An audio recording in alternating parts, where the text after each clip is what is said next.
So hi everyone, welcome to the second part of the IAM video. आज की video में हम लोग डिस्कस करने लगे हैं जो हमारा लास्ट टाइम पीछे रह गया था आईएम में डिस्कस करने वाला, जिसमें दो मेन चीज़ें हैं। उनमें पहली चीज़ है आईएम पॉलिसी और दूसरी चीज़ है आईएम रोल्स।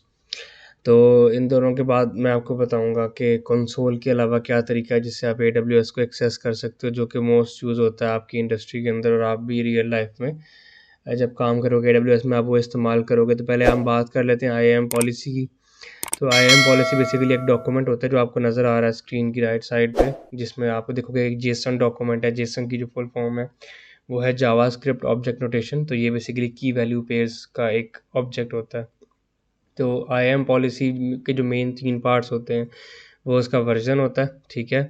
उसके बाद आईडी होती है, स्पेसिफिक आईडी। अगर आप चाहो तो ये ऑप्शनल है, ठीक है। अगर आप ना भी देना चाहो तो उससे कोई फ़र्क नहीं पड़ता, लेकिन ये बेसिकली यूनिकली आइडेंटिफाई करती है कि ये पॉलिसी किस काम के लिए और किस चीज़ के लिए। और उसके बाद जो इम्पोर्टेंट पार्ट है वो इसका स्टेटमेंट होती है, जिसमें आप बताते हो कि पॉलिसी किसको देनी है और क्या देनी है। एसेंशियली इसका मकसद जो होता है कि जब भी आप कोई रोल या कोई चीज़ देते हो, लेट्स से आपको मैंने बताया था लास्ट वीडियो में कि हम बेसिकली रिस्ट्रिक्टिव एक्सेस देते हैं। हम रिस्ट्रिक्टिव एक्सेस के प्रिंसिपल पे काम करते हैं AWS के अंदर, कि जिसको जिस चीज़ की स्पेसिफिक एक्सेस चाहिए हम सिर्फ वही देंगे, हम एक्स्ट्रा उसे नहीं देंगे, ठीक है। तो ये बेसिकली आईएम पॉलिसी ही है जो बैक एंड पे एज अ डॉक्यूमेंट असाइन होती है आपको फ्रंट एंड पे, यानी कि बेसिकली कंसोल के अंदर इन चीज़ों को लिखना नहीं पड़ता। आप सिर्फ रोल सेलेक्ट करते हो और आप दे देते हो। एसेंशियली बैक एंड पे जो चीज़ रन हो रही होती है रोल क्रिएशन के वक्त, वो यही हो रहा होता है, ठीक है। तो आईएम पॉलिसी एक बनती है और वो असाइन हो जाती है आपकी उस एक स्पेसिफिक रिसोर्स को। आपको यहाँ पे एग्जांपल में नज़र आ रहा होगा कि स्टेटमेंट के अंदर हमने एक आईडी दी है, allow assign private IP address. तो हमने बेसिकली एक EC2 की इंस्टेंस को अलाउ किया है कि वो अपने आप को प्राइवेट आईपी एड्रेस असाइन कर सकती है। इफेक्ट अलाउ का मतलब है, इफेक्ट में दो टाइप्स होती हैं, एक होता है अलाउ, एक होता है डिनाई। तो अलाउ होता है जब आप चीज़ को अलाउ करना चाहते हो, डिनाई होता है जब आप चीज़ को डिनाई करना चाहते हो, ठीक है। तो ये आप अलाउ लिख सकते हो। उसके बाद एक्शन होता है कि स्पेसिफिकली कौन कौन से एक्शंस हैं जो इस SID के अंदर आप अलाउ करना चाहते हो एक रिसोर्स को, ठीक है। तो इसमें आपने लिखा हुआ है कि एक्शंस में आप EC2 को बताना चाहते हो कि वो असाइन करे अपने आप को private IP address, D assign करे, अनअसाइन करे और डिस्क्राइब कर सके अपने इंस्टेंसेस को। और रिसोर्स में आपने ये बताया कि स्टार का मतलब होता है कि जितने भी EC2 इंस्टेंसेस के रिसोर्स हैं उस पर अप्लाई किया जा सकता है। अगर आपको किसी स्पेसिफिक एक चीज़ पे अप्लाई करना है तो आप उसका रिसोर्स ARN देते हो। ARN क्या होता है मैं आपको नेक्स्ट वीडियोज़ में बताऊँगा। अभी बस आप इतना समझो कि जो एक पॉलिसी डॉक्यूमेंट होता है वो आपके उस एक ऑब्जेक्ट को या उस एक रिसोर्स को असाइन किया जाता है जिसको आपने रिस्ट्रिक्टिव एक्सेस देनी है, ठीक है। तो इसके बाद जो नेक्स्ट चीज़ है वो है आईएम रोल। तो आईएम रोल कुछ ज़्यादा बड़ी चीज़ नहीं है, ये बहुत सिंपल है कि जितनी भी AWS की सर्विसेज हैं वो आपस में इंटरेक्ट किस तरह करेंगी, ये रोल्स डिफाइन करते हैं। फॉर एग्जांपल आपने एक EC2 इंस्टेंस बनाई है जो कंप्यूट है, तो वो बाकी सर्विसेज को कैसे कॉल कर सकती है, वो लोड बैलेंसर को कॉल कर सकती है कि नहीं, ठीक है। वो API गेटवे को कॉल कर सकती है कि नहीं, ये सारा वो जो चीज़ डिसाइड करती है वो होते हैं आईएम रोल्स।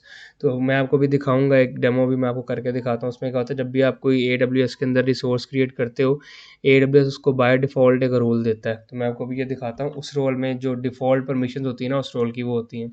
अच्छा, वो दिखाने से पहले मैं आपको बताना चाहता हूँ कि जैसे कि मैंने आपको लास्ट वीडियो में बताया था कि कभी भी आप रूट यूज़र के साथ काम नहीं करोगे, हमेशा आप एक आईएम यूज़र बनाओगे। मैंने एक आईएम यूज़र बनाया है अपने नाम का, ये रूट यूज़र नहीं है मेरा, ठीक है। ये मेरा आईएम यूज़र है और इसको मैंने एडमिनिस्ट्रेटिव एक्सेस दी हुई है, यानी कि एडमिनिस्ट्रेटर एक्सेस दी है कि ये पूरे AWS में सारे काम कर सकता है। तो हमेशा आप जो बेस्ट प्रैक्टिस है AWS को इस्तेमाल करने की, ये है कि आप अपना खुद का एक आईएम यूज़र बना लो, आप रूट यूज़र को इस्तेमाल ना करो, ठीक है। तो मैं आपको सबसे पहले लेके जाता हूँ, लेट्स से हम एक लैम्डा फंक्शन क्रिएट करते हैं। तो यहाँ पे हमारे पास लैम्डा लिखा हुआ है। तो मैं आपको बेसिकली रोल्स दिखाना चाहता हूँ कि रोल कैसे आते हैं AWS में, रोल्स का मतलब क्या होता है। तो जब आप लैम्डा फंक्शंस में जाओगे तो देखो यहाँ पे मेरे पास अभी इस रीजन के अंदर कोई भी एक लैम्डा फंक्शन नहीं। तो लेट्स से मैं क्रिएट फंक्शन पे क्लिक करता हूँ, राइट। तो हम कहते हैं ऑथर फ्रॉम स्क्रैच, तो हमें बेसिकली खुद से भी नहीं लिखना, हम कोई ब्लूप्रिंट इस्तेमाल कर लेते हैं, राइट। तो लेट्स से मेरे पास गेट S3 ऑब्जेक्ट, आप इस पर क्लिक कर सकते हो, या आप एक हेलो वर्ल्ड से स्टार्ट कर सकते हो। बेसिकली आप चाहो तो हेलो वर्ल्ड से भी कर सकते हो। तो फंक्शन का नाम रखते हैं हम हेलो वर्ल्ड या हेलो वर्ल्ड, राइट। सो ये आपके फंक्शन का नाम होगा। तो इसमें आप देखोगे जब हम फंक्शन क्रिएट करेंगे ना तो AWS बाय डिफ़ॉल्ट इस फंक्शन को एक रोल असाइन करेगा। मैं अभी आपको दिखाता हूँ। तो आर्किटेक्चर आपसे पूछ रहा है और रन टाइम पूछ रहा है। आपके पास लैम्डा फंक्शन में काफ़ी सारी ऑप्शन होती हैं, आप गो के साथ कर सकते हो, .NET, जावा, पाइथन, रूबी और नोड। हम अभी बेसिकली नोड पे रहेंगे, ठीक है। और बाकी हम किसी चीज़ को नहीं छेड़ना अभी, ठीक है। ये चीज़ें बाद में देखेंगे हम लोग। जो हम लैम्डा फंक्शंस को डिस्क्राइब करेंगे। अभी हम क्रिएट फंक्शन पे क्लिक करते हैं तो आपके पास एक बेसिक हेलो वर्ल्ड का एक लैम्डा फंक्शन क्रिएट हो जाएगा। अभी आप देखोगे तो मैं फिर आपको उसके बाद दिखाऊंगा। जब आप लैम्डा फंक्शन क्रिएट करके उसकी कॉन्फ़िगरेशन में जाओगे ना, तो आपको वहाँ पर शो होगा। लेट्स से हमारे पास एक लैम्डा फंक्शन क्रिएट हो गया, राइट। इसको अगर हम टेस्ट करना चाहें, हम यहाँ पे टेस्ट भी आप यहाँ पे देख सकते हो कुछ भी नहीं है, सिर्फ एक फंक्शन है हैंडलर का नाम का, और वो कॉल कर रहा है hello from lambda, basically return कर रहा है एक जिस स्ट्रिंगीफाई ऑब्जेक्ट को बॉडी के टाइप रिस्पॉन्स के अंदर। तो लेट्स से अगर मैं इस पर टेस्ट पे क्लिक करता हूँ तो मुझे इसको टेस्ट करना है, तो मैं इसको कोई भी इवेंट के साथ टेस्ट कर सकता हूँ, राइट। तो अगर आप यहाँ पे आओ और यहाँ पे इसे टेस्ट पे, लेकिन आपको यहाँ पे इवेंट का नाम देना पड़ेगा, तो हम यहाँ पे देते हैं test event, because Lambda event से ट्रिगर होता है, ठीक है। तो उसके लिए आपको इवेंट देना पड़ेगा। तो ये मैंने इस पर टेस्ट पे क्लिक किया, ये रन हुआ और उसने आपको रिटर्न किया हेलो फ्रॉम लैम्डा। लेकिन ये चीज़ तो हम बाद में लैम्डा फंक्शन में देखेंगे। अभी मैं आपको जो बताना चाहता हूँ वो चीज़ है कॉन्फ़िगरेशन में। जब आप आओगे ना यहाँ पे कॉन्फ़िगरेशंस में, फिर अब आके आते हो परमिशंस के अंदर। अब यहाँ पे देख सकते हो कि ऑटोमेटिकली आपको एक रोल असाइन हुआ है। यहाँ पे देख रहे हो एग्जीक्यूशन रोल लैम्डा का, ये आपको रोल असाइन हुआ है। जब मैं इस पर क्लिक करूँगा ना तो ये आपको ले जाएगा IAM पे। अब IAM में आप देखना कि आपके इस लैम्डा फंक्शन को क्या क्या परमिशन असाइन की गई है बाय डिफ़ॉल्ट। हमने अभी तक कुछ असाइन नहीं किया, ये बाय डिफ़ॉल्ट लैम्डा को असाइन किया गया सारा कुछ, ठीक है। तो अब यहाँ पे देख सकते हो हेलो वर्ल्ड रोल, और ये आपका लैम्डा फंक्शन के रोल्स हैं जो उसको दिया गया है। और देखो आप AWS के अंदर एक ऑलरेडी पॉलिसी बनी हुई है, देखो ये पॉलिसी है, राइट। जो मैंने आपको बताया था ना पॉलिसीज़ होती हैं, अंडर द हुड सब कुछ एक पॉलिसी होता है। तो AWS Lambda basic execution role, ये एक पॉलिसी है जो साइन की गई है आपके इस लैम्डा फंक्शन को, राइट। अब लेट्स से आप उस पर क्लिक करोगे, आपको पता चल जाएगा कि क्या क्या चीज़ों की एक्सेस है। तो हमें लॉग क्रिएट करने की, लॉग्स को रीड करने की, और उस पर इवेंट, यानी ये बेसिकली AWS की एक सर्विसेज है, एक सर्विस है उसका नाम है क्लाउड वॉच। तो क्लाउड वॉच में हम लॉग्स क्रिएट कर सकते हैं, तो ये हमें अलाउ किया गया। लेकिन लेट्स से अगर आपको लैम्डा से S3 को रीड करना है, S3 बकेट में कोई फाइल क्रिएट करनी है, फाइल डिलीट करनी है, तो उसके लिए आपको इस लैम्डा फंक्शन को S3 की एक्सेस देनी होगी, राइट। तो आप क्या कर सकते हो, अब यहाँ रोल में आके, अब लेट से मुझे यहाँ पे S3 की एक्सेस देनी है इसी लैम्डा फंक्शन को, मैं क्लिक करूँगा ऐड परमिशन, ठीक है, अटैच पॉलिसीज़। तो लेट से मुझे यहाँ से S3 सर्च करना है, तो मैं यहाँ पे सर्च करूँगा S3। जैसे मैं एंटर करूँगा आपके पास S3 की पॉलिसी चलेंगे। यहाँ पे आप देख सकते हो S3 फुल एक्सेस नज़र आ रहा। तो ये देख के आप जैसे इस पर क्लिक करोगे और नीचे आके आप अटैच पॉलिसी करोगे, अब आपका जो ये लैम्डा फंक्शन है ना, ये ना सिर्फ जो AWS ने इसको दिया है वो एक्सेस कर सकता है, जो कि आपके पास मैंने आपको बताया था कि रिसोर्स ग्रुप्स हैं, और रिसोर्स ग्रुप के अंदर आपके पास क्रिएट लॉग ग्रुप है, सॉरी रिसोर्स ग्रुप ने क्रिएट लॉग ग्रुप और क्रिएट लॉग स्ट्रीम और पुट लॉग इवेंट्स, ये बेसिकली लॉगिंग के लिए इंप्लीमेंट किया जाता है सारा कुछ। तो यहाँ पे आप जैसे ही क्लिक करोगे तो आपके पास अब यहाँ पे आपने लैम्डा के रोल को अपडेट किया है, उसमें एक पॉलिसी अटैच करके, जो कि है S3 की फुल एक्सेस। AWS के अंदर जितनी भी सर्विसेज हैं, अगर लैम्डा को कोई भी एक्सेस करनी है तो आपको एक्सप्लिसिटली उसकी परमिशन देनी पड़ेगी।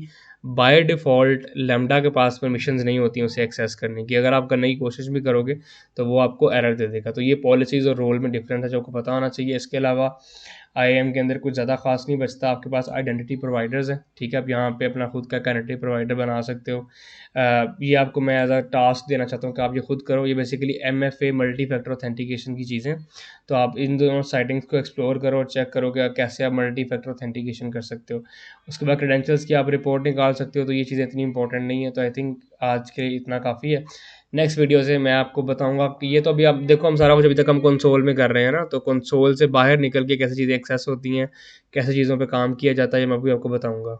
तो नेक्स्ट वीडियो में हम लोग कवर करेंगे जो आपके पास है लैम्डा की या किसी भी AWS सर्विस की प्रोग्रामेटिक एक्सेस क्या होती है। जब मैंने आपको IAM यूज़र क्रिएट करना बताया था ना, तो मैंने आपको उसमें बताया था कि आप एक यूज़र क्रिएट कर सकते हो जिसको आप दो तरह की एक्सेस दे सकते हो, एक है कंसोल एक्सेस, एक है प्रोग्रामेटिक एक्सेस। तो हमने इस यूज़र को, ये मेरा IAM यूज़र है, राइट, तो हमने इसको दी हुई है आपके कंसोल की एक्सेस। लेकिन जब आप यूज़र क्रिएट करते हो ना, यहाँ पे आप देखो आपके पास ये एक्सेस होती है प्रोग्रामेटिक एक्सेस, एक्सेस की, जो आपको एज अ प्रोग्रामर दी जाती है।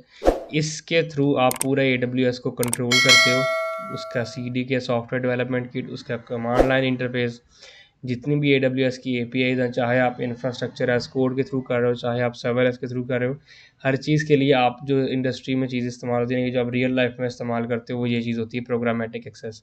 तो नेक्स्ट वीडियो में हम लोग इस प्रोग्रामेटिक एक्सेस से स्टार्ट करेंगे, और हम लोग EC2 इंस्टेंसेस से स्टार्ट करेंगे, जो कि आपकी सबसे बड़ी और सबसे इंपॉर्टेंट सर्विस है आपके पूरे AWS के अंदर, वो है EC2, इलास्टिक कंप्यूट क्लाउड, इसलिए इसको EC2 कहा जाता है, ठीक है। तो नेक्स्ट वीडियो से हम लोग इंशाल्लाह इंस्टेंसेस क्रिएट करेंगे, और मैं आपको बताऊंगा ये इंस्टेंसेस क्या होते हैं, ठीक है। इलास्टिक आईपीज़ और की पेयर्स, प्लेसमेंट ग्रुप्स, ये सब कुछ हमने डिस्कस करना है नेक्स्ट मतलब 2 से 3-4 वीडियोज़ में। तो मिलते हैं फिर नेक्स्ट टाइम, तब तक के लिए गुड बाय, अल्लाह हाफिज़।